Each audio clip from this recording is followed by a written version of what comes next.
میرے ساتھ موجود ہیں جی رانا الیاس صاحب، ایم این اے حلقہ 117 سے امیدوار ہیں جی یہ وہاں کے، اللہ تعالیٰ ان کو کامیاب کرے۔ عورت مارچ پہ ہماری بات ہو رہی تھی، میں نے ان سے کہا جی میں نے اس کی کوریج کی ہے عورت مارچ کی، یہ ایک دو دن پہلے بری طرح فلاپ ہوا۔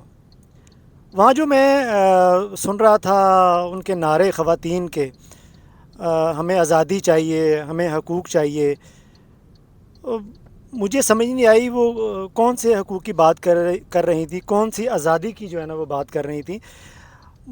باہر اگر وہ نکلی ہیں تو آزاد تھیں تو وہ نکلی ہیں نا۔ حقوق کی بات اگر کی جائے تو اسلام نے تو سارے حقوق دے دیے۔ رانا صاحب سے پوچھتے ہیں جی، رانا صاحب اس بارے میں کیا کہیں گے؟ مہربانی سبحانی صاحب، بات یہ ہے کہ جو عورتیں حقوق لینے باہر نکلی ہیں نا، اس 22 کروڑ عوام میں نا کم سے کم 10-11 کروڑ عوام میں عورتیں ہیں۔ اب کتنی عورتیں نکلی ہیں؟ چند 100-200 عورت باہر نکلی ہے، اور وہ عورتیں کون سا حقوق مانگ رہی ہیں؟ ننگا گھومنے کی آزادی چاہیے ان کو، کہ ان کو ننگا گھومنے کی، بغیر کپڑوں کے جسم فروشی کی آزادی چاہیے۔ اس کے علاوہ ان کو کوئی حقوق نہیں چاہیے۔ اگر آپ واقعی حقوق کی بات کر رہے ہیں تو حقوق میرے نبی کے دین اسلام میں سب سے زیادہ حقوق عورت کو اسلام نے دیے ہیں، ٹھیک ہے۔ اب آگئی بات یہ کرنے کی کہ حقوق، بھئی حقوق جو چار دیواری میں عورتیں رہتی ہیں ان کو بھی ملتے ہیں، ٹھیک ہے۔ ساری عمر مرد عورتوں کے حقوق پورے کرتے کرتے قبر میں چلا جاتا ہے۔ تو یہ جو چند واقعات ہیں نا، کہ عورت پہ تشدد ہوا، عورت کے ساتھ اس کو اس کا حصہ نہیں ملا، عورت کے بھائی نے کہا جی آپ نے یہاں تک نہیں پڑھنا، تو یہ جو بات ہے پڑھائی والی، اب تو تعلیم عام ہے، اب تو الحمدللہ ہر پلیٹ فارم پہ ہم خود بھی اس کی پارچائی کرتے نظر آتے ہیں کہ عورت کو تعلیم حاصل کرنی چاہیے، چاہے وہ بیٹی ہے، ماں، بہن، چاہے عمر کے کسی بھی حصے میں۔ تو آ جائیں اب دوسری طرف حقوق کی بات کریں۔ حقوق جب وقت تھا رسول پاک کا، تو اس وقت بھی بہت ساری ایسے واقعات رونما ہو جاتے تھے جو رسول پاک تک پہنچتے تھے، اور رسول پاک ان کا فیصلہ کر دیتے تھے، اور تب ہمارے لیے تو وہ ایک سنت کا کام ہے کہ ہم ان سنتوں کو پورا کریں اور عورتوں کے حقوق کو ادا کریں، اور خوشی سے ادا کریں۔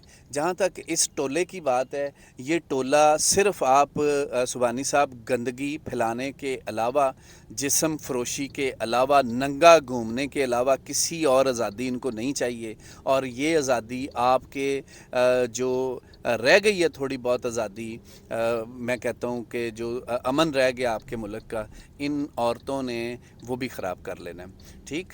اب آپ اس کی شرح دیکھ لیں، اس کی آپ طلاق کی شرح دیکھ لیں، کیوں بڑھتی جا رہی ہے؟ جب سے موبائل آیا ہے، موبائلوں کے اندر یہ دیکھ کے اب ہر بچی، ایون اچھی فیملیوں کی بچیاں بھی اب ٹک ٹاک پہ ڈانس کرتی نظر آتی ہیں۔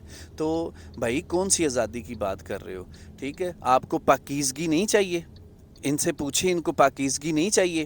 یہ پاکیزگی سے، میرے نبی کے دین سے، اللہ اور اس کے رسول نے جو ایک ان کے لیے ٹریک بنا دیا، یہ اس سے بھاگ رہی ہیں، اور یہ ان کو گندگی کی طرف دعوت دے رہی ہیں جو گھروں میں ہیں، جو شریف فیملیاں ہیں، اور جو میرے نبی کے دین اسلام پہ مسلمان عورتیں ہیں، یہ بیسیکلی ان کو ورگلا رہی ہیں۔ یہ وہ دنیا میں پورا ٹولہ، ایک منظم قسم کا ٹولہ، جنہوں نے اپنے تو ملکوں میں گندگی پھنسا لی ہے اور گندگی پھیلا لی ہے، اب وہ مسلم کنٹریز کی جو عورتیں ہیں ان کو ورگلا پھسلا کے ان جاہل عورتوں کے صدق سے یہ ان کو بھی خراب کرنا چاہ رہے ہیں۔ رانا صاحب، جہاں تک میرے علم میں بات ہے، یہ ان کا جو نکلنا ہے فنڈنگ کے بغیر نہیں ہے، فنڈنگ ہوتی ہے تو یہ نکلتی ہیں، کیا خیال ہے آپ کا؟ بھائی جان، آپ تو یہ تو ان آنن یا فن آنن، یہ تو بات ہی کوئی دوسری نہیں ہے، یہ تو بڑی کلیئر بات ہے کہ فنڈ کے بغیر، اب دیکھیں اس میں کتنی عورتیں، ان سے پوچھا جاتا ہے کہ آپ کیا لینے آئی ہیں، تو وہ کہتی ہیں ہمیں تو پیسے ملے ہیں، ہم آئی ہیں۔ یار سیورل ٹائم انٹرویوز یوٹیوبرز کے یا دوسرے ٹیلی ویژنز، نیشنل ٹیلی ویژنز کے لوگوں نے لیے ہیں، جن میں عورتیں بتاتی نظر آتی ہیں کہ ہمیں تو پیسے ملے ہیں، ہم تو اس لیے آئی ہیں۔ اور میں آپ کو بتاؤں، آپ فنڈنگ کے بغیر ان کی اتنی اوقات نہیں ہے کہ یہ باہر نکل کے 50 عورتیں بھی اکٹھی کر لیں۔ اور آپ دیکھیں گے، اور اس میں معذرت کے ساتھ ٹرانسجینڈرز ٹھیک ہے، جن کا تو اوڑھنا بچھونا ہی سیکس ہوتا ہے، تو اس کے علاوہ آپ وہ عورتیں دیکھیں گے جو مطلب یہ لبرل عورتیں کیا پہلے نہیں تھی موجود؟ پہلے بھی موجود تھی، مگر اب یہ باقاعدہ فنڈنگ سے یہ باہر آئی ہیں، اور میں چاہتا ہوں اس ریاست کو بھی چاہیے کہ ان کے خلاف ایکشن لے.